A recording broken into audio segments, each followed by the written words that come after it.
All right, once again, thank everyone for being here. Just like I told the guys this morning, welcome to the world of college football. A week ago, we're in here celebrating one of the best victories in Wake Forest, and obviously a staple win for our program. And then the next week, you really got to pick yourself off the floor and you got to keep going. And the biggest thing I told them and our coaches is we got to be extremely consistent regardless, right? So we came in here. We showed the things that we did well, and when you peeled back the sludge, there was things that we did well, and we have to lean on that. And then obviously there was a lot of hard things that we had to watch and get better at, and I think that's really, really important. I said it last week, if you don't humble yourself in this game, you'll get humbled really quick. That was a good Florida State team we played off a bye week, and we didn't play our best and we underachieved. And I always think that's on me. That's on me as the coach to make sure our team is prepared to what we need to do and how we need to do it. And we've identified those points. Really this morning it was in three areas. You had execution errors, you had detail errors, right, and you had catastrophics. And I do think in all three phases of the game, we showed those to the guys. I thought they took ownership for them. I thought they had a good energy when they walked in here. And adversity is always a chance to respond. I believe this team will do that.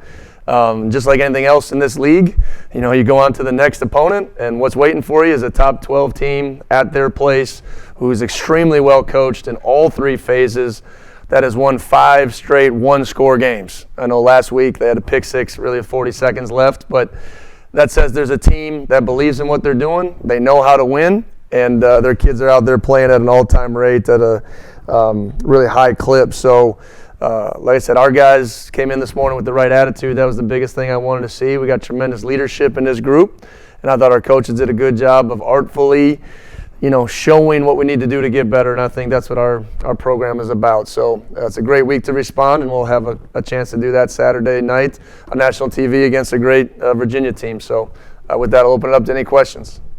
Jake, did this program need to be humbled? Well, I think, sure, if you take it that way. I think, when I went back and I looked at the week of practice, I didn't feel like we felt like we were over our skis. I think we were confident coming into the game.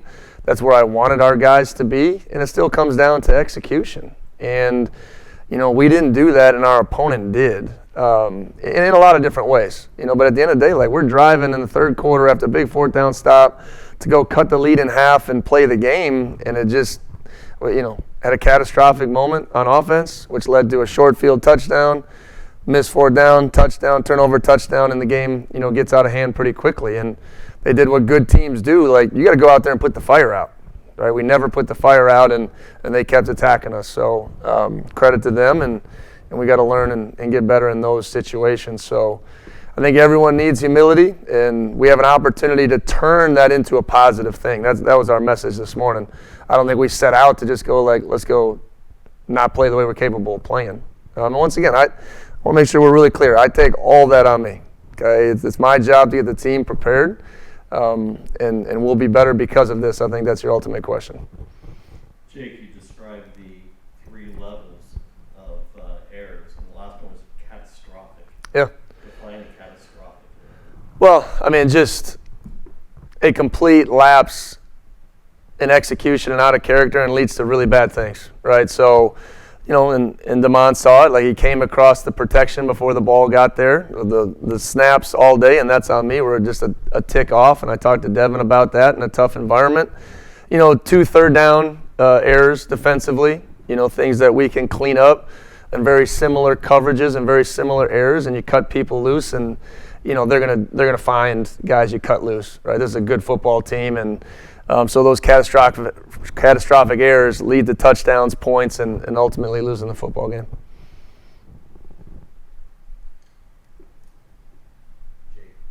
How important is it that you guys actually don't have a bye week after a loss like this? Yeah. State that you actually have a week.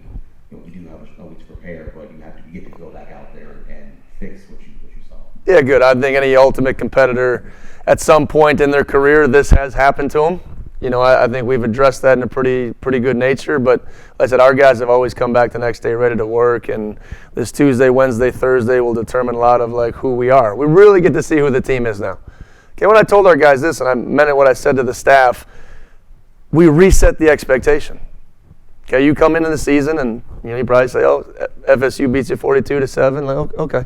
Okay, we changed the expectation, and that's exactly what we wanted to do. and we didn't have an appropriate game. That happens.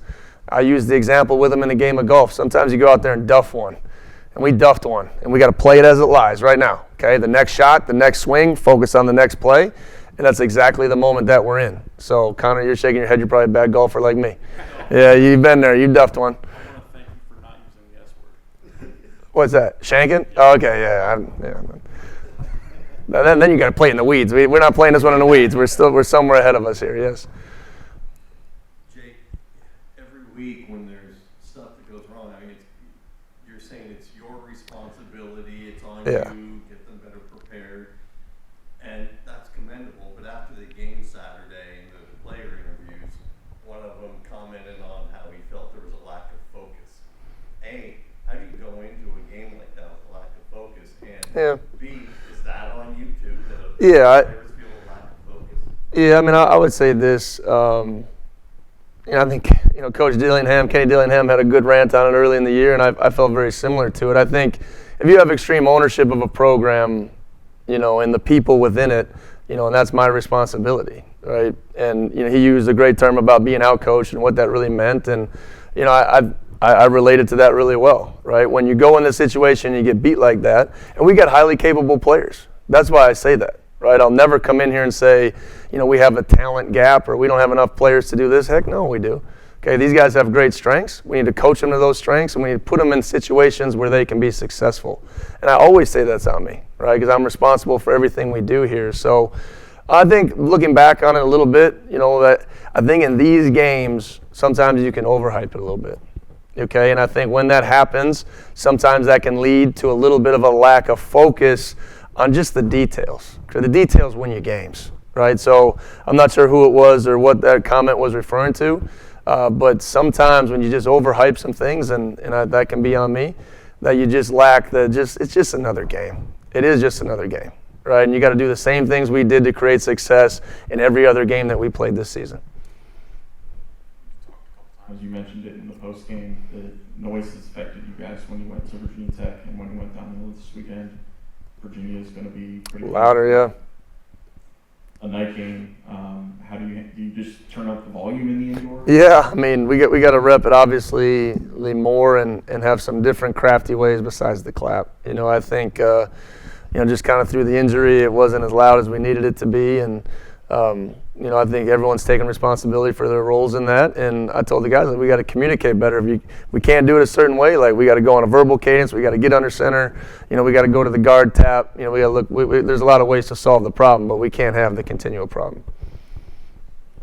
How do you look at the quarterback situation this week? I mean, Robbie not only struggled, but then left the game pretty banged up. Yeah. What's your quarterback situation? Well, I would say as we really peeled back the tape, one of the biggest reasons we went with Robbie is because he can extend the play, and we felt like we would need to do that against their defensive line. And I think if you watch the tail of the tape in the first half, he has 3 big scramble conversions that led us to create some success and allowed us to gain momentum. Now, every time we had an explosive run, penalty to get back. I mean, he gets a 3rd down conversion, we're down a field goal range, we pull a guy off a pile, 15-yard penalty. We're unable to recover from that. So I thought he did some really quality things. I mean, yes, there's throws that he would love to have back. One on the 3rd down, he slipped. One he skipped. He owned that. That was just on him. So it's a blend of things. But we'll evaluate the quarterback position week to week. Sometimes series to series. And those guys know that. I think they handled it really well. And I thought it was time in that moment to go to Deshaun, and I thought he came in and did some good things. So we need to still find consistency through that position, which leads to a little bit more consistent offense. You mentioned the penalties right there. It's kind of been the theme on offense Yeah. the last 3-4 weeks. Sometimes you've talked about some penalties are better than others, but you have a holding call that comes back. You have guys put off a pile. With stuff like holding, have you seen more technique-wise? Is it just guys hitting on their head? Yeah, and that's what we talked about, like in the detail category. I've talked a little bit about our perimeter blocking in here, and I actually got to talk to Coach Witt. We might have to change it on special teams, where we went to more of a outside-in approach and catching those guys on special teams. But you're seeing those receivers do that in the run blocking. And Micah had them here. The ball cuts back, really not where it's supposed to go. Demond makes an amazing play. the dude slips. Tough one. Mel's, I wouldn't even coach it any different, right, if I'm being honest. Being awareness, you can't pull guys off the pile, or, Mateen gets tangled up with their snapper late in the game. I mean, some controllable things that we got to be better at. But the details of the technique, still have to get applied, and we still have a lot of time to do those things. So we'll go right back at it, and hands inside and moving your feet and being better. But it's obviously been a consistent theme, and it is hurting our offense getting into flow, because really the last 3-4 weeks plus, I mean, you don't see the long sustained drives, right? And when teams eliminate explosive plays, which good defense are going to do against you, we got to find ways to be better in that category. Jake, after a game like that, It's pretty easy to go over, as we sit here, pretty easy to go over everything that went wrong. but you came in here saying that when you showed the films, you found stuff that went right. So I'm going to give you a chance to talk about a thing or two that went right. Yeah. I refer to working through the sludge to find the good, okay? And I think that is accurate. I actually think there were moments where I felt like our offensive line took a step forward. Like, I really did feel that way. Now, the details, right? When we run the pin-pull scheme, I'm going to say what we call it, like we weren't tracking the guys inside out. We have big rips that are ready to hit if we just have that detail better on some examples, right? So I thought Micah Mays did some good things in this football game. Nick Anderson, I felt played, he made a mistake, but he had played one of his best games I've seen him, and the moment wasn't too big for him. I think our defensive line, Gabe Kierski, continues to kind of be a standout guy. Cal Joseph, I felt had his best job punting. I know we don't like talking about the punters, but I was really happy for him. Even that pin punt, that's a good pin punt. We got to execute that play, and that was another detail in special teams. That's 15 yards of field position. So on each side, there was positive things.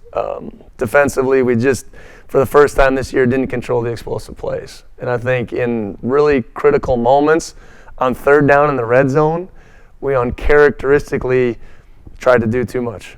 Okay, and I think those guys will learn from that as they have all season and go out there and be better for it. So, and another one that comes to mind is like Ty Clark. He continues to get better and do some positive things. So, like I said, it isn't all gloom and doom, and it can't be. So when we talk about winning and showing the bad, when you talk about losing, you still got to show the good. You kind of touched on what I was going to ask about the explosive plays, cutting guys loose. Is that? It really was the same third down coverage, and they did a good job of kind of emulating a little bit what SMU did, getting into some more vertical stuff on third down. And the one we just got caught on our heels, a couple of guys were looking to see if we were going to change the play, and the ball got snapped. The third one, they did a good job with some of their schematics of giving us some different things on third down, some FIBs, some empties. They did some good job of keeping us on our heels there, and that was a credit to them. So I just think there's some different looks that got us into uncharacteristically making some errors. And like I said, that's on me, and we got to get those things corrected. Jake, not having any in Harry available Saturday, Yeah. did that affect what you wanted to do? Well, I would say that's twofold. I kind of missed him. I thought Cam Johnson had one of his better games, right, to see his growth. Will Lorzell coming back at that moment was huge. And he actually gave us some good things and like anchoring down and blocking like tight end. But then he's been such just an energy guy for us and a guy that can make some big plays with the ball in his hands. So hopefully we're going to get him back sooner than later. I talked to Miss Allison, and he's progressing faster than we hoped. And Harry hopefully is going to be back sometime very quickly too. They're about on the same timeline. So in a tight end offense, to not have two guys that we're counting on, I think is big. But just like anything else this time of year, you're going to have to deal with some of those deals. And hopefully you saw it. B.J. Williams, is an amazing member of this team, went and played tight end. I told him this morning in the weight room, like, he can tell his kids he's the next Travis Hunter. He did it, so it was Travis Hunter than him. So, Lasardi was out there. I mean, guys, Dom got his first catch. Some guys that filled in and did some positive things. And we'll never make excuses on injuries because everyone has them, and we just got to keep moving forward. Talked about a little earlier, resetting the expectations, coming from where Wake picked where they were in the ACC Bowl going into the season. Now, 0 away from a bowl and staring, just different from what people I think thought that this was. Can you talk a little bit about what that means to you? How far you've come and where obviously you still want to go. Yeah, and I'm proud of our football team. But it's always making sure that we're understanding the process it takes of how we got there, and so it's just one day at a time, and we can't get too far ahead of ourselves. Like I said, we had a setback last week, and I don't sit here every day and talk about like, hey, bowl games and this and that and what we need to do. Let's just focus on today and this moment, and I think that resonates with these guys. It has the whole time, but also like from a coaching standpoint, these guys have been a pleasure to coach, Cam, and we're only guaranteed like 26 days with these guys, right? So I know as a coaching staff, we're doing everything we can. These guys have been unbelievable. They've given me so much in my life. I'm just so appreciative for this group. So I think we're all working hard to find the solutions to the problems and making sure we can work to extend the season. And hopefully that becomes the new expectation and standard, and we're trying to raise that each and every day. So proud of where we're at, but you remember November. And right now we're 0-1, and we got another opportunity this week. Virginia has been very resilient all season and hanging in at the end of games. What is it that you've seen on your tape of Virginia that impresses you the most? Offense is offensive line. Like, talk about injuries. They've had a bunch of different combinations in there, and they are just – it's cool to see a little bit more of, like, reminds me of old Oregon State. They are running people off the ball. They run inside zone and outside zone, and that's it. And they are getting off the ball with intentions. And you don't see that too much anymore. So I think that has been the strength of their deal. Obviously, the quarterback's phenomenal. I know the head coach at North Texas, where he played very well, good friend of mine, talks extremely high of his IQ, his leadership ability, and his playmaking, and I think you see that all over the film. And defensively, sometimes it's just about being a little timely. I mean, every time you turn on a game, defensive touchdown, critical moment, defensive interception. And they've found a way. I mean it, from Cal to UNC to Wazoo. It's just been incredible all the way going back. Louisville. They have made a big play in every one of those football games.